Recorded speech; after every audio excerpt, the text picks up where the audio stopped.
El tiempo vivo y la integración de la vida. Maurice Nicoll. Capítulo 3. Los diferentes niveles de la realidad en el hombre y en el universo. La abundante literatura que registra las nuevas experiencias conscientes indica que existen formas o niveles más elevados de conciencia que aquellos que, de ordinario, conocemos. Para la psicología, la idea de los diversos niveles que hay en el hombre es muy antigua. Se la encuentra en muchas de las enseñanzas antiguas y aparece en casi todos los sistemas filosóficos medievales. La idea de la escala, que es también muy antigua, se halla ligada a la idea de los niveles. Pero estas ideas se perdieron de vista a partir de la época en que el mundo exterior devino el principal objeto de estudio del hombre. Los sentidos nos lo muestran todo aparentemente en la misma escala, aunque de distintos tamaños y a distancias distintas. El ojo puede pasar de una estrella a una célula humana, bajo el microscopio, sin la menor dificultad. Sin embargo, este paso es un paso de un orden de cosas a otro, y no pueden tomarse en la misma escala. La aproximación cuantitativa no nos da un sentido de escala, pues esta es cualitativa. Pero la idea de la escala existe en las series numéricas. Los números 1, 2, 3, 4, 5, 6, 7, 8, 9 continúan mediante la repetición de los mismos números en otra escala, y, para indicarlo, se utiliza el extraño símbolo del cero o nada. El pensamiento de la antigüedad no concibió tan solo la escala de la mente, o sea los distintos niveles de conciencia, sino que consideró al universo mismo desde el punto de vista de la escala. Lo superior y lo inferior se encuentran tanto en el hombre como en el universo. Algunas veces se dijo que estos niveles eran discontinuos, o sea que estaban separados por la nada, por el cero. Repasemos brevemente algunas de las concepciones acerca del hombre. En los albores de nuestra civilización, Pitágoras enseñó que el universo es una armonía. El mundo tenía significados bastante claros. Los pitagóricos lo conectaron con la escala musical. Burnett indica que esta concepción tenía el significado de una octava. En segundo lugar, la armonía significaba la tensión de los opuestos en equilibrio. La estructura armónica del universo depende de una tensión opuesta, como aquella del arco o de la lira. Heráclito. Algunos también pensaron que el universo podría representarse mediante una escala de números. Esta fue una idea definitivamente pitagórica. Burnett creyó que estos números significaban dimensiones, o sea que 1 significaba un punto, el 2 una línea, el 3 un plano, etc. La armonía del mundo se llamó el alma del mundo. Se pensó que el universo estaba construido de tal modo que sus varias partes tenían una relación armónica, tal como la armonía musical depende de ciertas proporciones numéricas en el largo de las cuerdas. Visto así, el universo no es algo fortuito, sino un orden establecido. Esta fue la razón por la cual Pitágoras le dio el nombre de cosmos, vocablo que llegó a significar orden. También se consideró que el alma del hombre es una armonía. Platón habla de los diferentes elementos en el hombre y los describe como si estuviesen en un estado de desorden, pero que pueden lograr una armonía en base al principio de la escala, como un acorde musical en el que quedan a tono las diversas notas, a distintos niveles. La parte más baja e irracional del hombre toca el mundo de los sentidos. Y la más elevada se aproxima al mundo de las ideas y se encuentra más allá del nivel del razonamiento lógico. Platón describe estos grados en el hombre comparándolos a 4 niveles del desarrollo mental. En su teoría del conocimiento corresponden a 4 formas o modos de saber. La más baja es poco más que una conciencia simple de las imágenes de los objetos. El estado más bajo, ekasia, es el que proporciona la visión más superficial del mundo y el menor grado de conocimiento. El estado mental, en este nivel, no es sino una serie de imágenes y de sueños. Las sombras, las imágenes y los sueños son los tipos más obvios de irrealidad, y su contraste con las realidades fue algo que los pensadores más tempranos destacaron vivamente, como ocurre con una mente que recién empieza a despertar. Nettie Ship. En su bien conocida analogía, Platón compara el estado mental del hombre al de un preso encadenado en una cueva, que mira hacia la pared sobre la cual caen las sombras de las cosas reales que están fuera de la cueva. El hombre no puede tener una idea cierta hasta darse cuenta de su situación y volverse. Más adelante damos esta alegoría completa. Tal es el estado de eicasia. Se caracteriza por una continua incertidumbre y vaguedad, como si uno viviese en un mundo de ensueño, lleno de sombras y de temores. En este estado de ilusión el hombre es sencillamente un débil reflejo del mundo que cambia en el tiempo, el que, a su vez, es una procesión de las imágenes que captan los sentidos. Nosotros vivimos principalmente en esta condición interna de eicasia durante la mayor parte de nuestra vida. Este es el estado o condición en que el alma vive en el grado más bajo de la escala de la realidad que todos llevamos dentro. La armonía o la escala suele a veces llamarse el alma misma, aun cuando en otras oportunidades se habla del alma como de una energía que pudiera relacionarse con las gradaciones superiores o inferiores que hay en ella. La siguiente etapa que define Pitágoras es la de Pistis. Es en este estado en el que conocemos, por experiencia directa, algunos de los hechos tangibles de la vida. Sentimos cierta certidumbre con respecto a algunas cosas, y nos formamos opiniones precisas, o bien ellas se forman en nosotros, mediante la imitación. Si las examinamos, estas opiniones pueden ser muy contradictorias. Pero es en virtud de que cada una de ellas nos proporciona cierto sentido de seguridad, que no investigamos a fondo y que no queremos hacerlo. Este es el estado de Pistis, la condición de la creencia y de las opiniones. Y por muy ingenuo que sea, nos proporciona cierto sentido de seguridad. De suerte que encontramos en diferentes países a gentes que tienen creencias similares acerca de la naturaleza de las cosas en general, pero con un sentimiento de certeza en común. Aun cuando en algunas de estas creencias pueda haber algo de verdad, la mera creencia hace que su percepción interior, la percepción de justamente esa verdad, se vea entorpecida. Platón clasificó estos dos estados mentales llamándolos opinión, doxa. La creencia y la percepción de sombras no son la realidad de la vigilia. No son comprensión. Se puede sostener una opinión correcta, pero, en tanto sea únicamente opinión, no es la percepción de la verdad, sino tan solo una especie de sueño sobre ella, o sea que la mente no está despierta. Cuando las gentes comienzan a revisar sus opiniones y encuentran que en sus varias creencias hay contradicciones, entonces empiezan a buscar principios o alguna forma de unidad subyacente en la variedad. A esta condición de desarrollo mental, Platón la llama dianoia. Al razonar, partiendo de una hipótesis, como ocurre en geometría, utilizamos el pensamiento dianoético. Lo mismo ocurre cuando tratamos de hallar una ley que unifique varios fenómenos percibidos. Estos dos ejemplos no son, por cierto, similares. El pensamiento científico es dianoético en cuanto trata de abstraerse del grueso de las cosas sensibles, a fin de establecer leyes sencillas que expliquen los fenómenos descriptivamente. Y por encima de todos estos Platón ubica el nivel más elevado en el hombre, nous, mente. Quizás podamos divisar algo de lo que significa este término. Si pudiésemos ver simultáneamente todas las relaciones y afinidades que tiene un objeto, en lugar de verlo como una colección confusa de propiedades percibidas por separado y que, a menudo, nos parecen contradictorias, nos hallaríamos en el nivel nórdico de la experiencia consciente.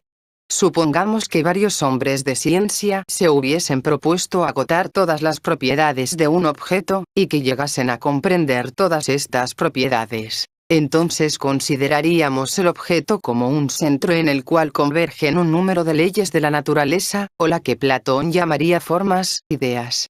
Netiesip. Las propiedades sensibles y separadas del objeto quedarían entonces fusionadas en su significado total.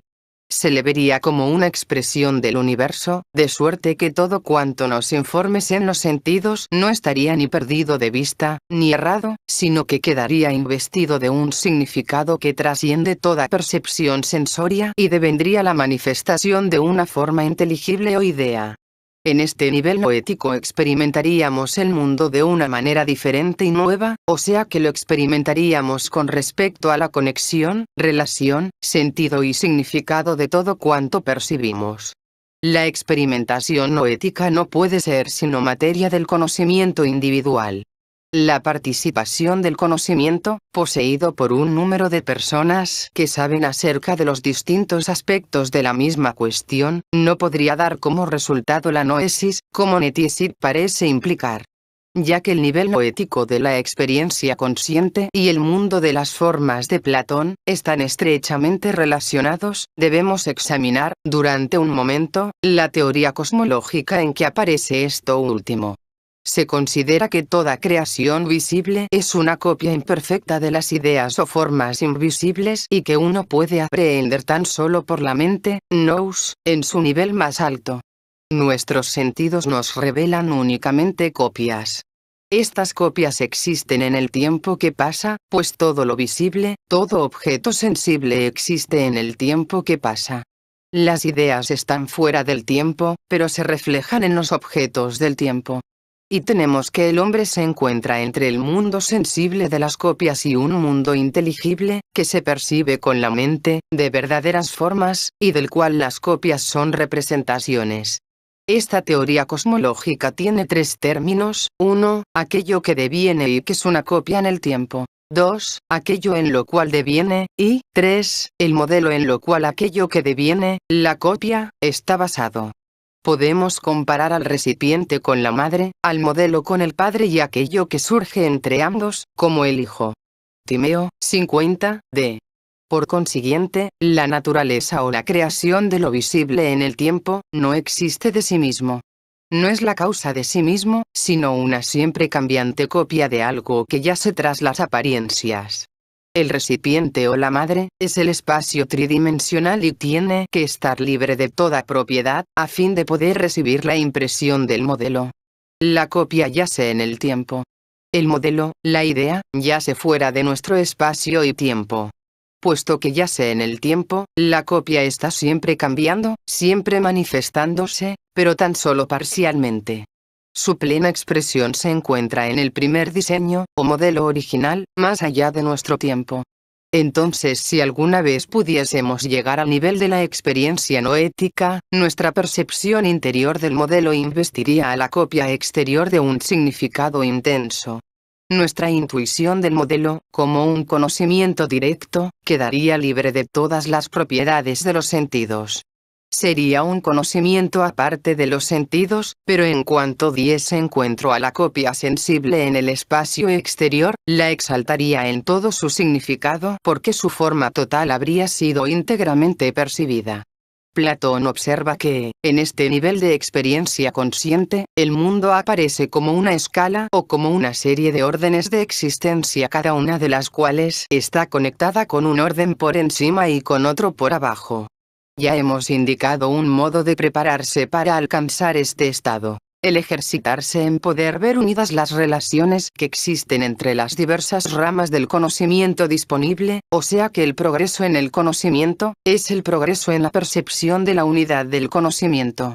Si imaginamos que una rama del conocimiento puede existir separadamente y por sí misma, estaremos en un error, pues todo está conectado en un orden de escala o de armonía.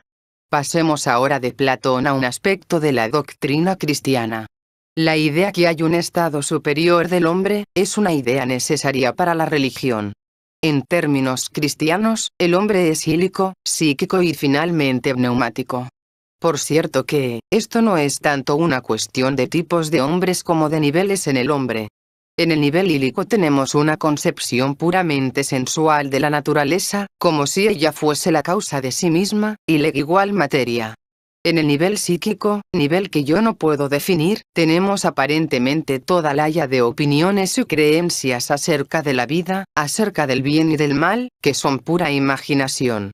El propósito de la enseñanza cristiana era el despertar de la naturaleza pneumática o espiritual, tal como el propósito de la disciplina platónica era el despertar el nivel de nous. Las ideas naturales o sensuales que derivan de nuestras experiencias ordinarias de la vida no son suficientes para despertar esta tercera naturaleza. Siempre encontramos asociadas la inmutabilidad, el no cambio, al nivel superior de la experiencia consciente. Las experiencias de la verdad siempre son similares. Tenemos la mente mudable, la mente que cambia en pos del tiempo y del cambio, pero tras de ella está la mente que no cambia. Existe el orden del razonamiento natural que va junto con el fenómeno cambiante, y sobre esto hay otro nivel. Pues examinando aquello que hizo que admirase la belleza de los cuerpos, ya fuesen celestiales o terrenales, y aquello que utilizaba al calificar las cosas mudables y al pronunciar mi juicio de esto debe ser así y esto no, al examinar digo cuál era la causa de mi juicio, ya que, advirtiendo juzgada, hallé la inmutable y real eternidad de la verdad por encima de mi mente mudable. Y así, por grados, pasé del cuerpo al alma que percibe a través de los sentidos del cuerpo, y de ahí a su facultad interior, a la que los sentidos del cuerpo comunica las cosas externas. Y hasta las bestias poseen esto. Esto es obra de la imaginación en el sentido original de la palabra. Los sentidos nos conducen a un órgano forjador de imágenes que todos poseemos en común con las bestias. Más allá de esto se encuentra la facultad razonadora a la cual remitimos el juicio de lo recibido por medio de los sentidos, y cuando se vio en mí también como algo mudable en sí mismo, se elevó en su propia comprensión y alejó mis pensamientos del poder de los hábitos, retirándose de aquellos fantasmas contradictorios, de modo que pudiese descubrir lo que la luz es, siendo por ella regada, cuando sin la menor duda exclamó, que lo inmutable lo prefiramos a lo mudable. Entonces también conoció lo inmutable en sí mismo, el cual, a menos que hubiese sido en alguna forma conocido, no hubiese tenido base alguna para preferirlo a lo mudable. Y así con el relámpago de un tembloroso vislumbre, llegó a aquello que es. Estos son los términos en que Agustín describe la escala de niveles que hay en el hombre, tal cual los conoció él por experiencia propia, y la similitud que hay entre su descripción y la que dio Platón es un hecho evidente. En su sistema filosófico, Agustín tomó el espíritu del hombre como substancia, diferente del cuerpo y, sin embargo, presente en todo el cuerpo, manifestándose a través de los órganos del cuerpo como diferentes funciones. O sea por el cerebelo, según lo dice, como el poder del movimiento voluntario. Lo considera dividido en 7 grados, como armonía o escala. Los grados más elevados trascienden la razón natural. Si se le considera espiritualmente, el hombre no es más que voluntad, pero la calidad de su voluntad es diferente a diferentes grados. Como una criatura de voluntad propia, amor propio, no tiene ser, no tiene una existencia real. Es tan solo el nivel más bajo de sí mismo. No tiene un centro de gravedad en sí mismo, aun cuando a primera vista esta idea parezca paradójica. Su ser más elevado se encuentra en los grados más elevados del espíritu, y a menos que le sean abiertos estos grados, se nos dice que es incapaz aún de hacer el bien. La fuente de toda verdad yace en la verdad inmutable que se halla por encima del nivel de la razón, y esta percepción interna es la que dota al hombre del grado más elevado de ser. Esta verdad inmutable es el logos divino o plan del orden universal, y al identificar el conocimiento con el logos, o el verbo, Agustín acuerda con los platónicos. Debemos entender que la percepción de esta verdad es una experiencia íntima. Su naturaleza no es la misma que la verdad exterior que viene de los sentidos, o cuando razonamos acerca de la naturaleza externa de las cosas. Algunos autores dicen que todo conocimiento verdadero tiene que nacer en el hombre, y que aparte de esto no puede haber un conocimiento real, ni siquiera de la naturaleza, porque la razón puede únicamente tener intercambio con la superficie exterior de las cosas, tomar medidas, pesar, etc. Pero en esta forma no puede llegar a la comprensión de ninguna persona o cosa. Dicho en otra forma, este punto de vista expresa que hay en nosotros un orden de verdad que cuando nace a la luz de la conciencia es su propia prueba, se comprueba por sí mismo. Pero cuando lo perdemos de vista y comenzamos a razonar y a disputar sobre él, penetramos en un círculo de contradicciones irreconciliables, ya que la razón lógica no pertenece al nivel que hemos de conectar con la percepción íntima de esta inmutable verdad. Esta es la razón por que inevitablemente las verdades reales que hay tras la religión y la filosofía se convierten en materia de disputas, y conducen a guerras y a persecuciones. Pues la razón natural y lógica, en la terminología mística, no tiene un nacimiento superior que el espíritu de este mundo.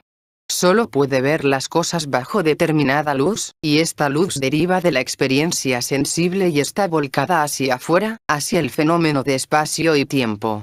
Y, en un sentido psicológico, está atada al amor propio, o sea que está sujeta a aquellos sentimientos del yo que derivan del sentido ordinario que tenemos de nuestra propia valía.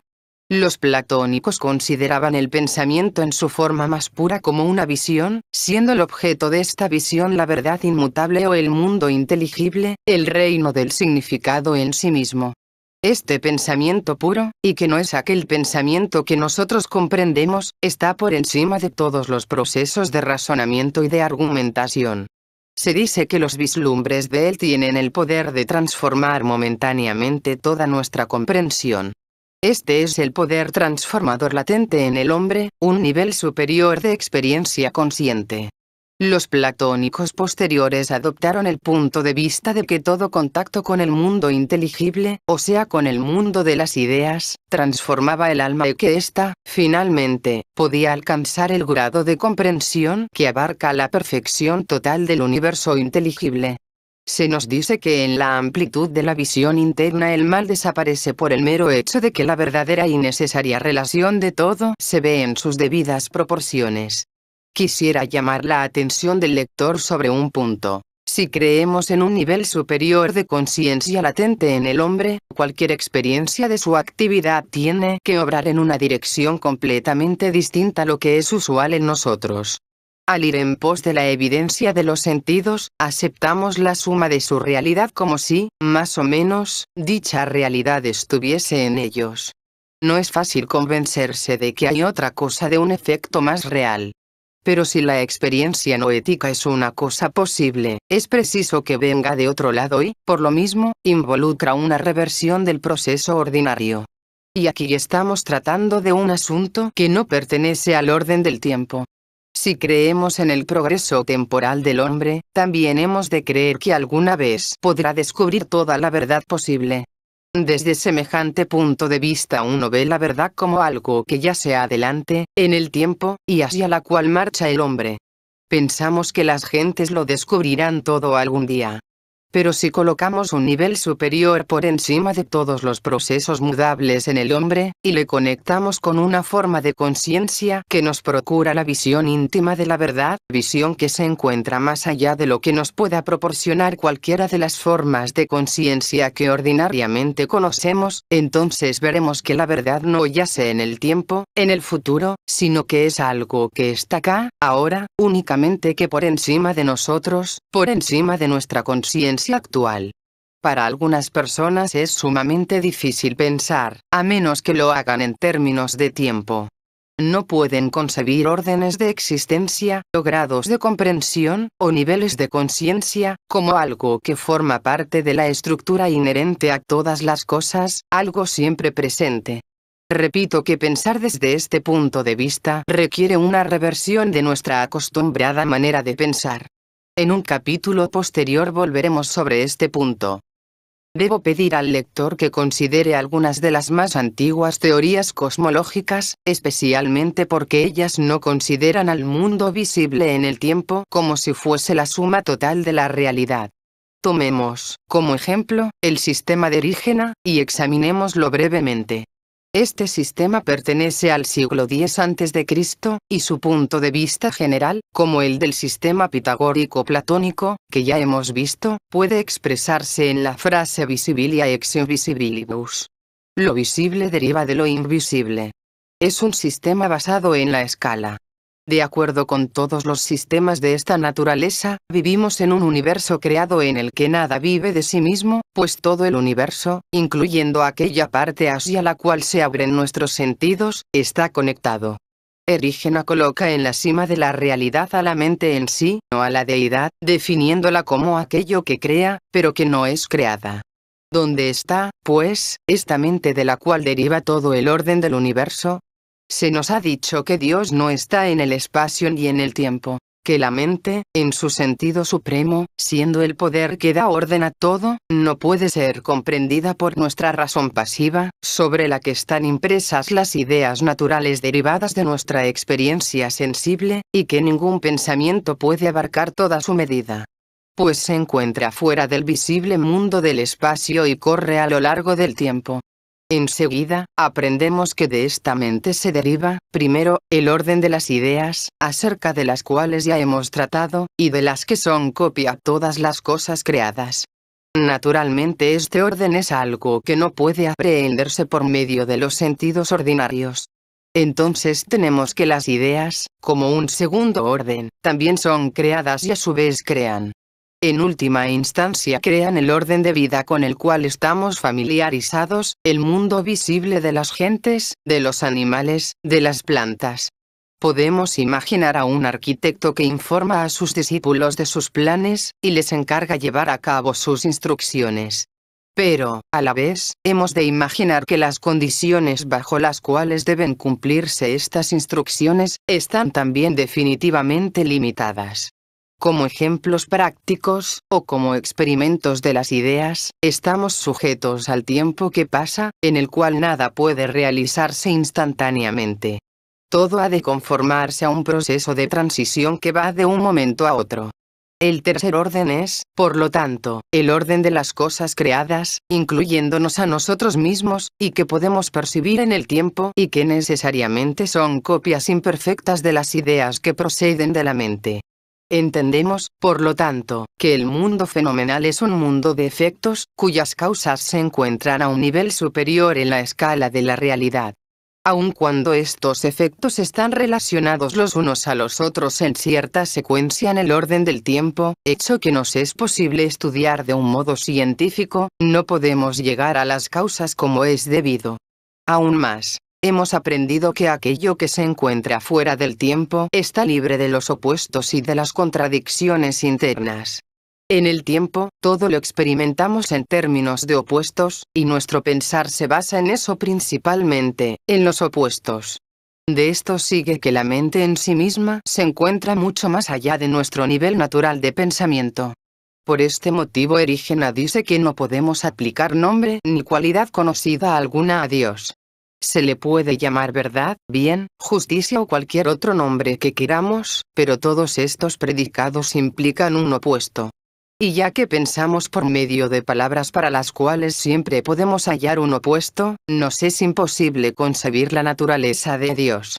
La escala del mundo de Erígena parece, entonces, ser una escala descendente que empieza en lo que es un todo y perfecto, y que desciende a lo que es división y menos perfecto, o sea que va del diseño a la copia. He presentado esta escala lo más brevemente posible. En cierto sentido nos es fácil admitir que lo visible deriva de lo invisible, pues toda la materia visible está construida de partes cada vez más pequeñas, y finalmente de átomos y electrones que, en sí mismos, son bastante invisibles. Sin embargo, los sistemas más antiguos consideraron el universo desde el punto de vista de la posición que en él ocupa el hombre, de su significado con relación a él, de sus posibilidades, etc. Si pensamos que el mundo está únicamente compuesto de electrones, y si decimos que únicamente ellos constituyen el mundo invisible, no podremos verdaderamente conectar esta opinión con nosotros. Nuestra comprensión no aumenta, ni nos muestra posibilidad alguna. Podremos establecer la opinión de que el átomo es como un pequeño sistema solar en el que los electrones giran en sus órbitas. Aún más, se puede también establecer la opinión de que estas órbitas representan niveles discontinuos de energía, y que los electrones pasan a órbitas mayores por medio de la absorción de cantidades precisas de energía radiante, y hacia órbitas más pequeñas con la omisión de cantidades precisas de energía radiante. Sin embargo, por el mero hecho de que, en semejantes teorías entre una gran dosis de construcción mental, bien podemos pensar que el hombre está estudiando su propia mente. Pues aquello que encontramos en el átomo puede ser un reflejo de nosotros mismos. Si encontramos niveles y si, a la vez, encontramos que nada puede predecirse con certeza en los fenómenos atómicos, bien podría ser que estos hechos se relacionen a la mente misma. Las opiniones antiguas, como la de Erígena, consideraron siempre que el hombre y el universo eran inseparables. Afirmaban que el hombre era un mundo pequeño, una imagen de un mundo superior. Todo cuanto descubriese acerca de sí, podía aplicarlo al mundo, y todo cuanto descubriese acerca del mundo tenía una aplicación en sí mismo. El hombre es el microcosmos en el macrocosmos. Semejante punto de vista nos permite decir que, desde cierto ángulo, todo hombre es el centro del universo. Contemplemos, por un momento, esta idea, que estudiaremos más adelante.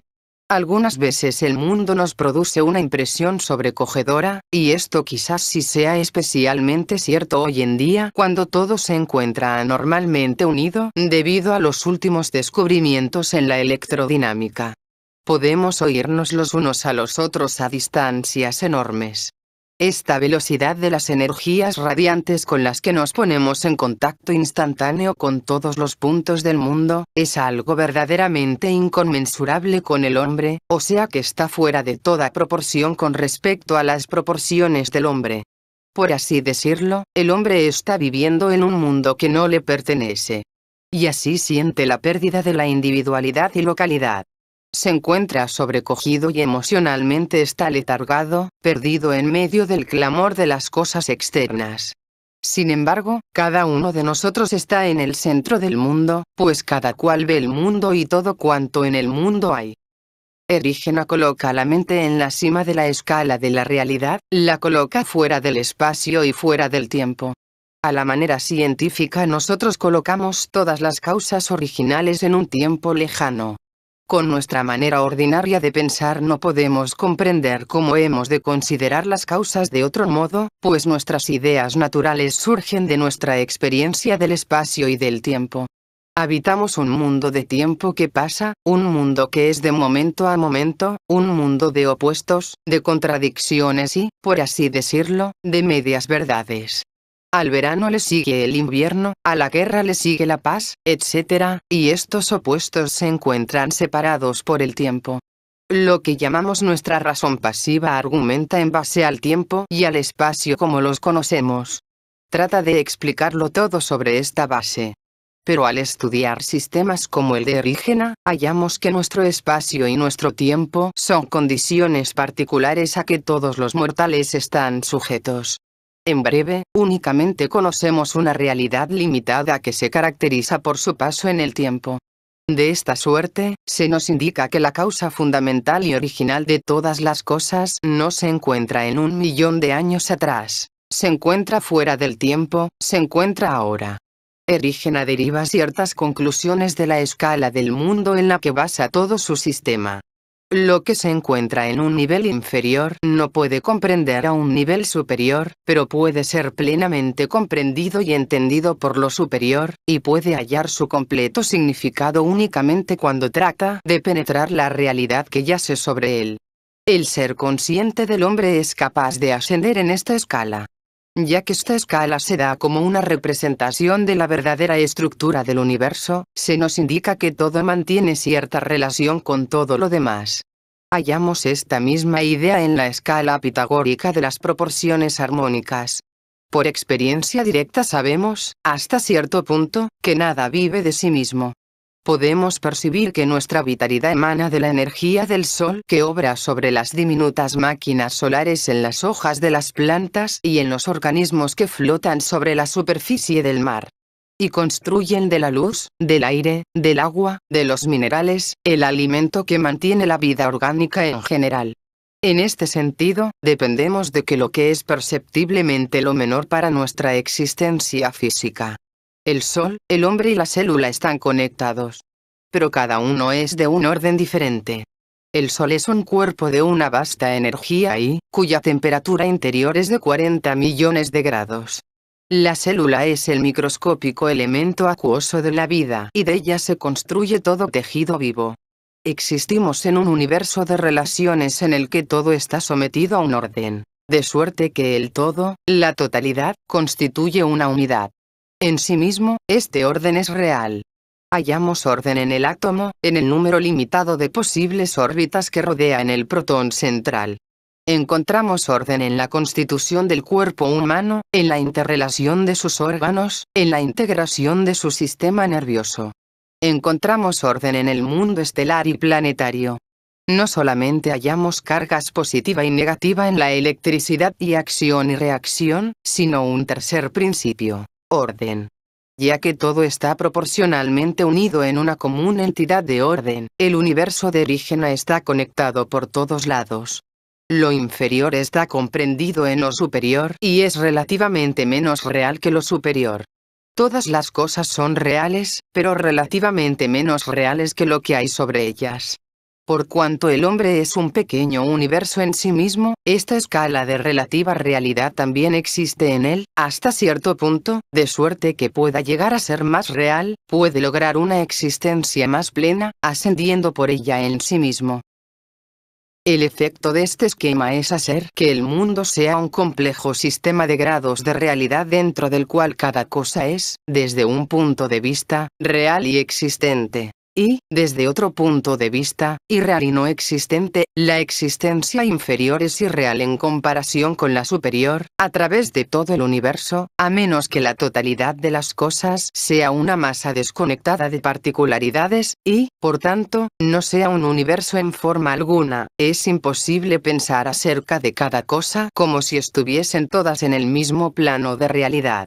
Podemos asegurar la realidad relativa de cada hecho, y a la vez la realidad absoluta del universo, como un sistema racional, cada vez que afirmamos que las múltiples apariencias del mundo corresponden a órdenes sucesivos de realidad.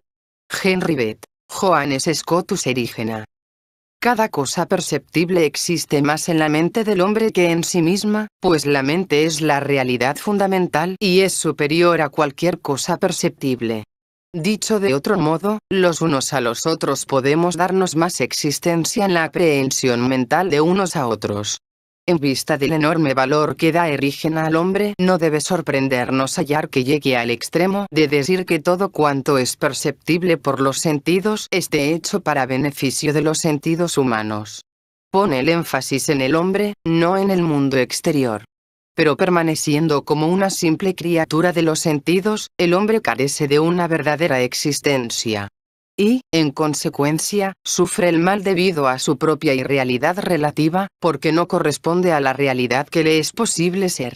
El infierno es un estado, una condición del ser que no corresponde a nada real, es un estado de falsedad. Ya hemos hablado acerca del hecho de que un nivel superior de ser consciente se caracteriza por una síntesis superior. Si muchos aspectos de una misma cuestión se juntan súbitamente y forman un significado unitario, entonces tenemos que muchos quedan combinados en uno, y de esto resulta una nueva síntesis. ¿Qué significaría, entonces, una nueva experiencia de sí mismo en este sentido? Pues no solo tenemos experiencias del mundo exterior, o de las relaciones que hay entre unos y otros, sino que también tenemos experiencias íntimas y que tienen que ver con el sentimiento y la sensación del yo. Podemos sentirnos a nosotros mismos de un modo diferente. En todas las disciplinas cuyo propósito era el de elevar a las gentes a un nivel superior de realidad, se exigía sobreponerse a sí mismo. Por ejemplo, se afirmaba la necesidad de purificar las emociones, como también de tener una manera diferente de pensar, una relación diferente hacia las demás personas, etc. Se estimaba necesario un cambio de sí mismo, porque en tanto uno permaneciese siendo lo que era, no podía tener experiencias diferentes.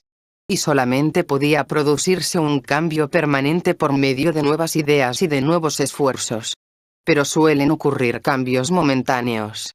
Y estos nos indican que hay otros estados de uno mismo y, en tanto ellos perduran, uno ha cambiado a través de un nuevo sentimiento de sí. Todo cambio de sí mismo viene a través de un cambio en el sentimiento de sí. Tenemos lo que podría llamarse una realidad natural, en la que moramos. Nos movemos dentro de una pequeña órbita de significados, de nociones acerca de uno mismo, de otros y del mundo. Si rompemos esta órbita, nos hallaremos, por lo general, en una condición peculiarmente desamparada, sin tener la menor idea acerca de cualquier cosa. Parecería que no hubiese nada en que apoyarse. Lo que realmente perdemos en estos casos es el sentimiento que de ordinario tenemos de nosotros mismos. De suerte que nos sobrecoge el miedo, nos sentimos perdidos, y no tanto por lo que ha ocurrido como por el hecho de que no nos podemos reconocer a nosotros mismos. Devenir diferente significa otro reconocimiento de sí. Se nos dice que este sí mismo puede cambiar. Pero si este cambio se produce, entonces habrá otro sentido de uno. Hay sentimientos completamente nuevos de uno mismo a los cuales, creo, muchos se acercan las gentes, sin entender de qué se trata. Una persona puede alcanzar un sentimiento mucho mejor de sí, momentáneamente, sin saber lo que es, y quizá logre únicamente asustarse ante el hecho. Puede experimentar la verdad en alguna forma que haga que todo lo que ordinariamente ocupa su atención le parezca irreal, y únicamente piense que hay algo que anda mal en sí misma. Todos sabemos que un sentido de irrealidad puede penetrar en todo cuanto vemos, hacemos, pensamos y sentimos. A veces suele tomar la forma de ver la irrealidad de otras gentes. Observamos que alguna fuerza mueve a las gentes de acá para allá. Vemos un mundo transitorio de títeres en el que las gentes parecen movidas por una cuerda oculta. Sin embargo, algunas veces, y en lugar de la irrealidad, sentimos una extraordinaria intensidad de la realidad. De pronto, y por primera vez, nos damos cuenta de la existencia de alguien a quien hemos conocido durante años, nos damos cuenta de ello en un momento de quietud. Percibimos la realidad de otra existencia, o percibimos la existencia de la naturaleza, así, de pronto, como una maravilla y por primera vez. Cuando se la siente con relación a uno mismo, la misma experiencia es el sentido de la propia existencia, independiente de todo lo demás. Nos damos cuenta de nuestra propia invisibilidad, tenemos una percepción del yo, de la duración sin tiempo. Estos sentimientos rodean nuestra realidad natural. Pienso que nos muestran muy claramente que hay otros significados de uno mismo, o formas de experiencia consciente. Consideremos un ejemplo de un estado de conciencia diferente, y veamos si podemos estimarlo, en cierto grado, como un ejemplo del logro de un nivel superior. Es aquel que Tennyson registró en sí mismo. A menudo he tenido un trance a una nueva vigilia, desde la niñez, siempre que he estado solo. Por lo general esto me ha venido al repetir yo mi nombre 2 o 3 veces, al repetírmelo a mí mismo, en silencio, hasta que, de pronto, por así decirlo, de la intensidad de la conciencia de la individualidad misma parecía esfumarse en un ser ilimitado. Y no es este un estado de confusión, sino el más claro de todos, algo completamente más allá de las palabras, algo en el que la muerte era una imposibilidad risible, la pérdida de la personalidad, si eso podemos llamarlo, parecía no una extinción, sino la única verdadera. Me avergüenzo de tan débil descripción. ¿No he dicho acaso que este estado está más allá de las palabras? Podemos entender que un estado superior hará que el inferior parezca irreal. Tennyson sintió la irrealidad de su estado ordinario, porque sintió otra clase de realidad, una que le liberó de todo el sentido de sí mismo que va con el nombre. También trascendió el sentido ordinario del tiempo. La muerte siempre nos confronta con la realidad que derivamos del sentido del tiempo que pasa. Somos incapaces de pensar en la muerte, incapaces de darnos cuenta de ella como la percepción interna de una idea. En la verdadera idea que alcanzó de sí mismo, Tennyson advirtió que la muerte es un imposible. Pero como hecho visible, que tratamos de captar con la mente exterior, la muerte alimenta, de continuo, aquello sobre lo cual descansa la mayor parte de nuestra vida, o, si ha dejado un vacío en nuestra vida, continúa arrastrándose hacia atrás de un modo bien inútil. No podemos hacer frente a estas dificultades con la concepción sensual que tenemos de la vida. El tiempo que pasa hace que la muerte sea un problema insoluble, incontrovertible, que ciega nuestro entendimiento. Y, en un sentido natural, no podemos comprender el tiempo, salvo de la manera como lo experimentamos. La muerte es un hecho en nuestra realidad natural, o sea en la experiencia que de la vida tenemos mediante los sentidos, y en tanto no podamos entender que mediante los sentidos únicamente aprehendemos una diminuta parte de la existencia total y de la realidad, no podemos huir del violento efecto de su sugestión. La experiencia que Tennyson registra demuestra que abordó un sentimiento completamente nuevo del yo. Dice que perdió, por completo, el sentido de su personalidad ordinaria. En sí misma esta sería una experiencia terrible. El perder el sentimiento ordinario de sí mismo, el sentimiento del yo, sería como morir. Pero, en su caso, parece que toda su vida hubiese quedado reunida en una síntesis superior, y, en ella, su existencia devino algo nuevo, algo que se encuentra por encima de la conciencia ordinaria y de los sentimientos familiares del yo y de todo cuanto le pertenece. El yo engreído de la enseñanza budista. Supo de sí mismo, tras de sí mismo, tras de su sentido de la responsabilidad, y lo supo por un conocimiento directo. Al descender nuevamente a su nivel ordinario de conciencia, un nivel que nada sabe acerca del superior, se encuentra falto de palabras para describir su experiencia. Únicamente puede sentir que su descripción es completamente inadecuada. Entonces, si decimos que esta experiencia corresponde a un nivel no ético, es posible que tengamos cierta razón. Únicamente que la experiencia se refiere a una forma de conocimiento superior de sí mismo, y está confinada a eso, y quizás podamos también decir que se refiere a la verdadera idea o forma tras lo que uno ordinariamente es. La principal diferencia que hay entre el punto de vista que expresan Erígeno o Platón, y el materialista o naturalista, es que la realidad superior está firme y yace, no hacia adelante, ni en algún tiempo futuro, sino en alguna dirección independiente del tiempo. El lector habrá de entender que todo cuanto se ha dicho hasta el momento se refiere a la existencia de algo superior y de algo inferior, a lo que está arriba y a lo que está abajo. O sea, a una escala. Como en el universo, en el hombre hay también un arriba y un abajo. Desde el punto de vista de la conciencia, existe en el hombre un nivel superior y de una calidad incomparable a la de la conciencia ordinaria. Las realidades que pertenecen a la conciencia ordinaria son únicamente relativas, tal como aquel aspecto del mundo manifiesto físicamente es también únicamente una realidad relativa. Así como a través de los sentidos conocemos solo un aspecto del mundo, así también conocemos únicamente un aspecto de la conciencia. Si nos referimos a la analogía del maestro y su clase a la que hicimos alusión en el capítulo anterior, solamente conocemos una clase de conciencia que puede compararse a una clase desordenada de la que el maestro está ausente, o en la cual está dormido. Su despertar no es asunto de un tiempo futuro. Imaginamos que aquello que nos falta tiene que yacer forzosamente en el futuro. Pero ya hemos visto que, de acuerdo con el sistema de Erígena, la realidad superior o más grande se encuentra por encima, o sobre nosotros. No, por así decirlo, de un modo horizontal en la línea del tiempo que pasa, del presente o del futuro, sino que se encuentra en forma vertical, en otro nivel. Esta dirección vertical no pertenece al tiempo. Nuestros anhelos tienen un florecimiento completo, pero no en la línea horizontal, sino en la dirección vertical.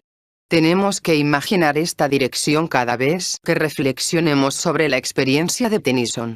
Al parecer, Tennyson despertó a un orden de experiencia consciente y distinto, a un orden más pleno. En el sistema filosófico de Averroes, siglo XII, se afirma que el florecimiento de todos los anhelos del hombre es algo ya logrado y que siempre se logra. Esta actualización que, naturalmente, resulta incomprensible para nuestra razón, es algo que se obtiene ahora y siempre, más allá de las condiciones limitadoras del tiempo a las que estamos sujetos y de las que deriva nuestro acostumbrado modo de pensar.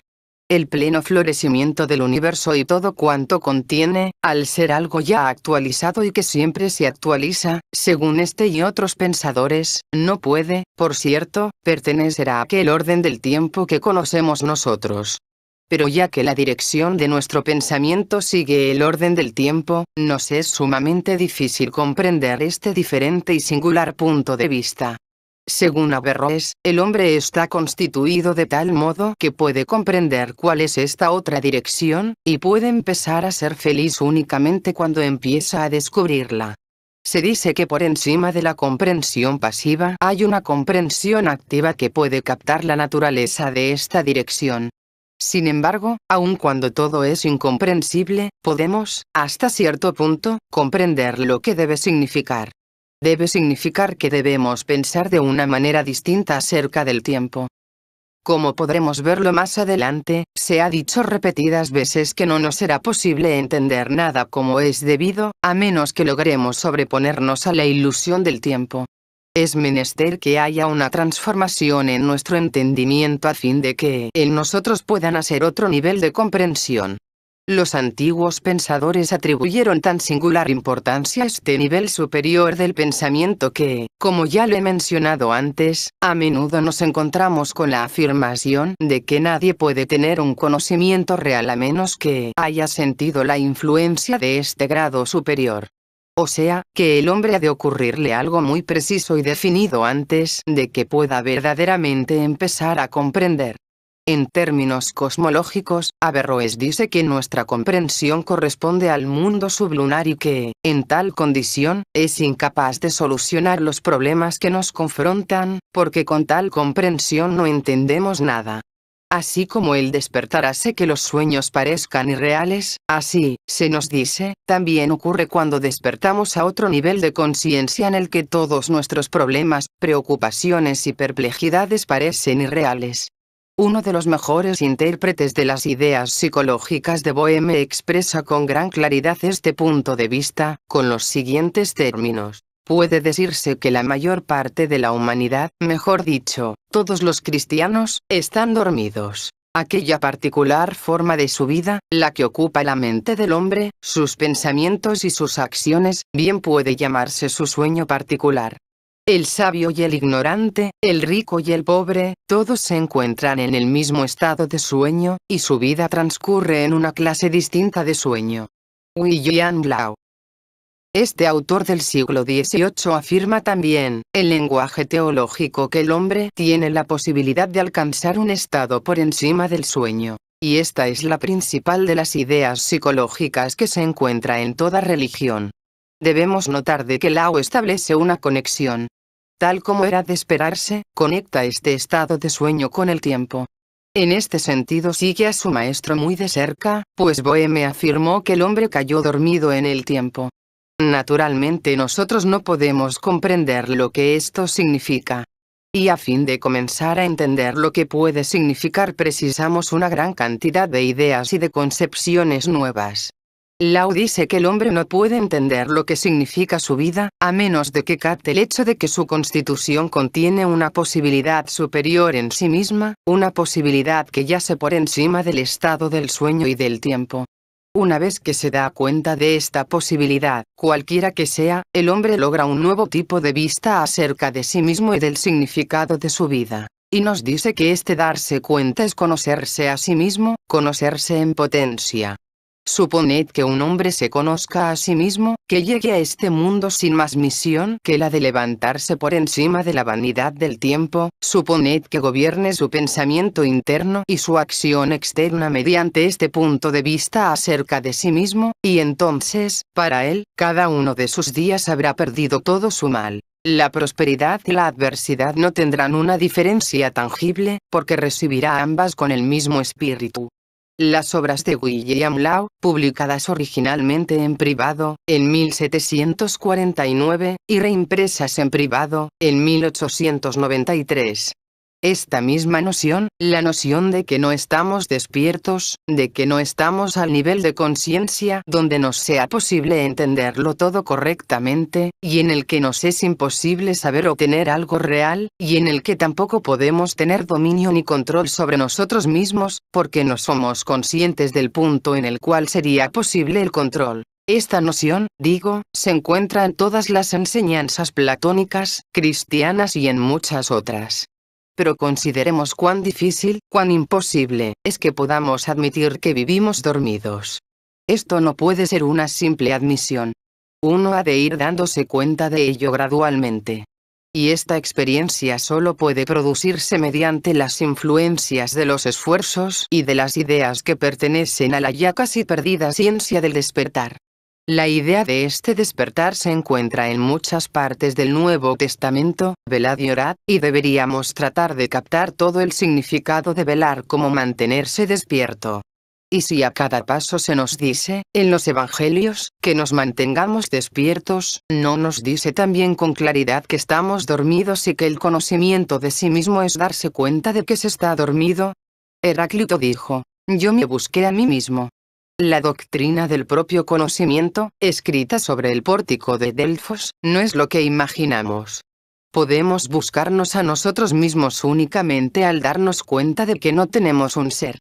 Únicamente a través de un vislumbre de la verdad puede uno entender lo que es la ignorancia y la falsedad. Pero esta clase de conocimiento propio nos elude. Sócrates descubrió que el primer paso en el propio conocimiento consiste en darse cuenta de que no conocemos y que, en verdad y de hecho, no sabemos nada. Pretendemos saberlo todo. Al darnos cuenta de nuestra ignorancia, al captar un vislumbre de nuestra pretensión, al cesar nuestra ciega creencia en las opiniones, las frases hechas, las palabras, comenzamos a conocernos a nosotros mismos, o sea que comenzamos a salir de nuestro sueño. Nuestra conciencia empieza a acrecentarse justamente en aquello que quizás nos parezca una dirección que nos lleva a un resultado opuesto. Pero cuando uno sabe que nada sabe es cuando más consciente está. De este modo uno al menos deviene el instrumento del despertar. Mientras más nos mentimos a nosotros mismos, más dormidos estamos. Consideremos el poder que la mentira tiene hoy en día, y la creciente falta de resistencia que encuentra y de lo cual deriva el creciente sueño del mundo. El hombre ha caído en el sueño de la materia, y en el tiempo, y en sí mismo. Pero tomemos nota de cómo se dice esto en la gran alegoría de la creación. La serpiente tienta al hombre, la serpiente que se arrastra sobre el polvo. Ahí donde nuestros pies tocan la tierra, ahí comienza el dominio de los sentidos. Aquí es una criatura de los sentidos, su mente es sensual. Aquí se encuentra su sabiduría de los sentidos. Matar al enemigo es la sabiduría de los sentidos, pues entonces el enemigo desaparece. Los sentidos ya no registran su existencia. Toda la inteligencia del materialismo entra en esto, en hacer que el hombre crea que sabe. Y aun cuando cada objeto sensible es un misterio, y los sentidos mismos son misterios, el hombre siente que puede asir el mundo sensible, no tan solo para disfrutar de él a su antojo, sino para moldearlo a su gusto. Es en este sentido que come del fruto del árbol del bien y del mal. Es él quien determina el mal y el bien, y es él quien decide lo que va a hacer. Este paso necesariamente le conduce, no a recobrarse, sino a la idea de que puede gobernar. Se considera mucho más sabio que todo el universo. Le parece que puede conquistar todas las cosas aun cuando su debilidad interior, su ignorancia y su falta de control sigan sin cambio alguno. Todo el problema humano continúa siendo el mismo, pero permanece oculto tras un bordado de palabras. Un estado nuevo, una buena humanidad, un paraíso de descubrimientos materiales. Pero ¿quién va a comenzar partiendo de sí mismo a fin de adecuarse a un posible paraíso? ¿Y cómo hacerlo? ¿Qué es lo que va a levantar lo sensual? ¿Quién va a reinterpretar la ciencia y a colocarla en su lugar? Nada que se encuentre en su verdadero lugar está mal, si es que conserva su verdadero lugar. La humanidad puede verse arrastrada hacia abajo por un hartazgo de crecientes interpretaciones sensuales que ni encubre los hechos, ni proporciona el verdadero medio de presentarlos. Toda persona lleva en sí muchas más funciones, más capacidades, más aspectos de los que puede ver satisfechos mediante el materialismo. Es que la serpiente tiene que ser levantada, y tiene que ser levantada en el desierto. ¿Quién la ha de levantar? ¿Cuál será la chispa que encienda las maravillas de la ciencia y las transforme en las maravillas del universo? ¿Puede la ciencia dejar de verse animada por el espíritu latente de hostilidad y crear, en el hombre, libre sentido de maravilla y asombro, en lugar del espíritu de negaciones? Se nos ha dicho que estamos dormidos y que podemos despertar. Y cuando, según Lao, comenzamos a captar esto, podemos ver que todos estamos viviendo en una especie de sueño del que nos damos cuenta ocasionalmente en los momentos de gran peligro o de una gran emoción. Debemos tomar nota de que esta no es una doctrina pesimista. Si a un hombre se le dice que yace en el barro y que todo es barro, entonces la enseñanza será negativa. Cuando el autor de la epístola a los Efesios dice, despiértate tú que duermes, y levántate de los muertos, significa que todos parecemos estar muertos y que vivimos la vida de un muerto, y que nuestro estado de sueño es en realidad la muerte. Si no comenzamos por nosotros mismos, no nos veremos nunca. Despertar es comenzar a ver con más claridad. En estos tiempos uno puede ver cómo las gentes están muertas. Puede uno ver las terribles emociones que gobiernan a la humanidad, puede verlas escritas en los rostros de las gentes y puede uno ver cómo las alimentan y las nutren sin saber lo que están haciendo. En su raíz misma y antes de ser exteriorizada y organizada como una máquina, la enseñanza cristiana trataba acerca de cómo despertar del sueño mediante la luz que irradia el significado interno. Jesucristo era uno que había despertado y enseñaba a los otros una manera de despertar. Todo el propósito de ciertas reglas, preceptos e ideas no tenían como finalidad un motivo moral, sino que estaba destinado a que el hombre se levantase de entre los muertos, que lograse cierta evolución interior, de modo que cuando el autor de la epístola a los Efesios dice, despiértate tú que duermes y levántate de los muertos, y te alumbrará Cristo. Mirad pues cómo andáis avisadamente, dice que el advertir hacia dónde va uno interiormente es ser más consciente de sí mismo. Es en este sentido en que este autor dice redimiendo el tiempo. Volviendo a Lao, sea cual fuere nuestra particular comprensión de sus palabras, es evidente que considera que nuestro grado ordinario de conciencia es algo comparable a un estado de sueño, y toda nuestra vida, toda nuestra carrera, profesión, todas nuestras acciones, pensamientos, etc., son como sueños. Vivimos en una especie de sueño del cual no es posible despertar. Y, es preciso que advirtamos nuevamente este punto, el despertar de este sueño está conectado a otro sentido del tiempo. Si entonces estamos dispuestos a admitir la posibilidad de que hay un nivel superior de conciencia, o un grado de experiencia inherente a nuestra naturaleza, debemos suponer que hay otro entendimiento del tiempo conectado a ella. Es sumamente difícil advertir lo que se significa con esto. Por el momento, digamos que nuestro actual nivel de conciencia, que Lao tan enfáticamente califica de sueño y que, por consiguiente, es irreal con relación a un orden superior, está sujeto a nuestra experiencia del tiempo. Mejor dicho, está aunado a nuestra noción del tiempo y a todas las deducciones y conclusiones que obtenemos al tomar el tiempo por lo que aparenta ser. Supongamos que al nivel de nuestro estado ordinario de conciencia todos nuestros pensamientos y todos nuestros sentimientos, que toda nuestra comprensión, en general, fuese arreglada de un modo que fuera común a todos. Y supongamos que este arreglo se deba en gran parte a la apariencia de las cosas, tal cual las condiciona el tiempo. En tanto consideremos el tiempo de un modo pasivo, en tanto que lo consideremos así como nos parece ser a través de los sentidos, como momentos que pasan a la nada, necesariamente habitaremos este nivel, o sea que nuestro nivel ordinario de conciencia está estrechamente aunado a nuestro punto de vista ordinario acerca del tiempo. De momento, no nos aventuremos más allá de la afirmación que la experiencia no ética, o sea la experiencia consciente en un nivel superior al de nuestro estado de sueño se encuentra más allá de la secuencia del tiempo, así no será posible entender un poco cómo una diferente noción del tiempo puede abrir el camino a la posibilidad de nuevas experiencias. En verdad, deberíamos más bien decir que una percepción interna del significado de otro punto de vista del tiempo, podría producir este resultado. Pero no podemos suponer que viene de un mero pensamiento teórico. El que nos digan que el tiempo es una ilusión no sirve de nada ni a nosotros, ni a nadie, a menos que se haya ya captado un vislumbre de otra idea del tiempo.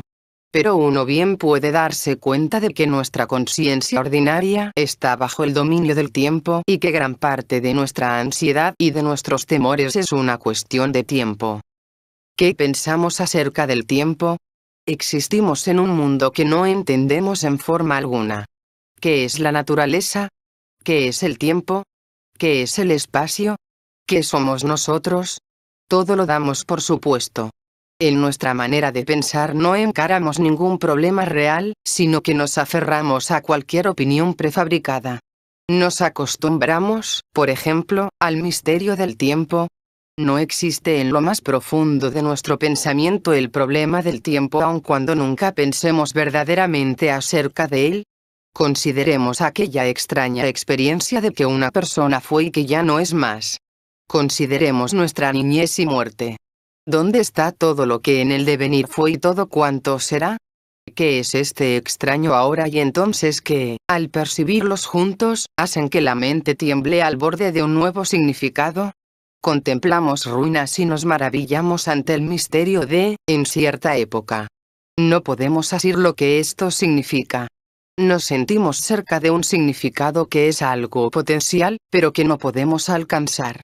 O bien podemos sentir cuán extraño es que vivamos en medio de gentes de todas las edades, gentes cuyo tiempo yace ante ellos y gentes cuyo tiempo yace tras de ellos, todos insertados en un punto común de otro tiempo, apiñados en lo que llamamos el momento presente del mundo, o sea, diferentes tiempos que se encuentran en el mismo tiempo. Para nuestra comprensión ordinaria, el tiempo es una especie de Navidad. Todo cuanto sabemos acerca del tiempo, por medio de la experiencia directa, es un hipotético punto que llamamos el momento presente. En este momento presente vemos que hay cosas que terminan y que comienzan, cosas viejas y cosas nuevas, cosas que dejan de existir y cosas que comienzan a existir. Y sabemos que este momento presente está en alguna forma moviéndose y cambiando siempre hacia otro momento presente. Tanto da que estemos sentados muy quietos o moviéndonos, esta noción del tiempo continúa siempre. Pero nosotros no podemos pensar en él. No podemos pensar en él de la misma manera en que pensamos acerca de lo que podemos ver o palpar. No pensamos en el tiempo porque no podemos asirlo con los sentidos, como podemos asir un objeto sólido que yace en las 3 dimensiones del espacio. Podemos captar las 3 dimensiones del espacio mediante los objetos visibles que hay en él. Tiene largura, anchura y espesor. Cada una de estas 3 dimensiones yace en un ángulo recto con respecto a la otra. Decimos que una caja es un objeto tridimensional. Una sombra en la pared es bidimensional. Tiene largo y tiene ancho, pero no tiene profundidad en tanto esté en la pared. Es tan solo una superficie, y de esta suerte es bidimensional. Una línea, en el sentido geométrico, es unidimensional. Solamente tiene largo. Pero si nos volvemos del espacio, ¿qué podremos decir del tiempo salvo que es un momento que, en una u otra forma, se mueve hacia el siguiente de tal suerte que no podemos pensar en él, porque no lo vemos y podemos únicamente marcarlo, de un modo artificial, por las manos de un reloj, que regulamos de acuerdo con los movimientos de la Tierra? Pensamos en el tiempo en términos de minutos, horas, días, años, pero nuestro pensamiento no va mucho más allá de esto, pues, ¿cómo podemos pensar, salvo partiendo de ideas naturales derivadas de la que vemos? No podemos ver el tiempo. Es invisible. Y, naturalmente, no pensamos acerca del tiempo como una dimensión que ha de agregarse a las 3 del espacio. Sin embargo, cualquier objeto no solamente tiene largura, anchura y altura. También tiene tiempo, y si no lo tuviera desaparecería. Está extendido en el tiempo a la vez que en el espacio. Hasta comienzos de este siglo, la física, que trata acerca de las nociones de los cuerpos, las medidas, de las cantidades y la naturaleza del mundo exterior, tomó el tiempo separadamente del espacio.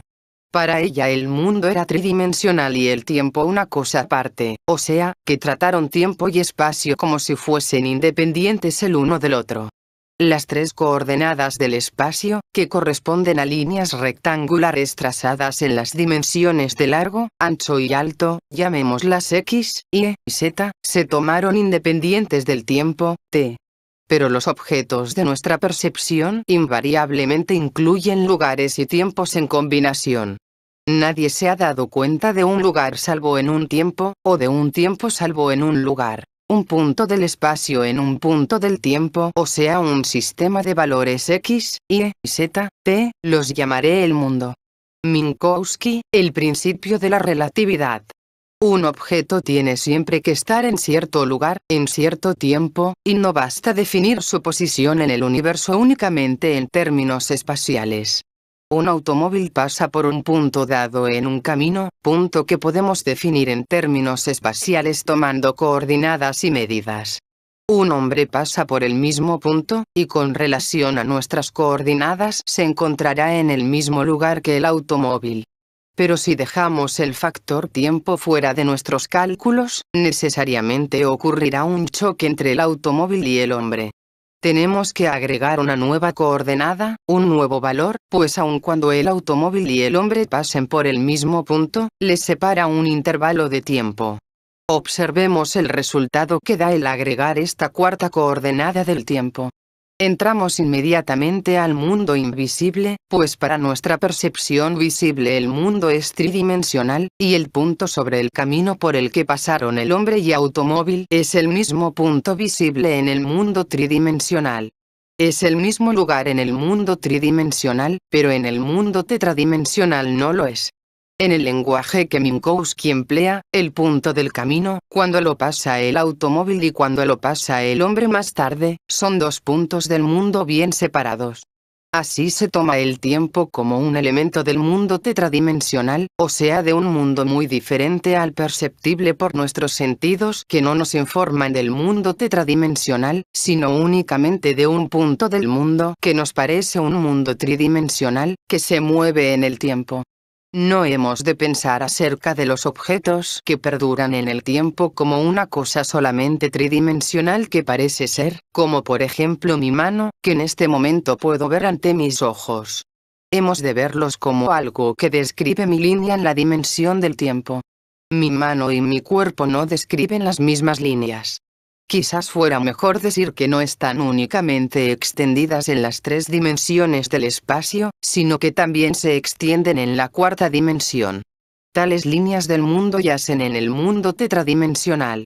Ahí donde estas líneas del mundo convergen o se juntan hay un punto en el mundo tetradimensional que, si nuestra experiencia consciente nos relaciona a ese punto del mundo, nosotros llamamos nuestro momento presente, y en él descubrimos que hay cierta relación de una a otra cosa en el espacio tridimensional.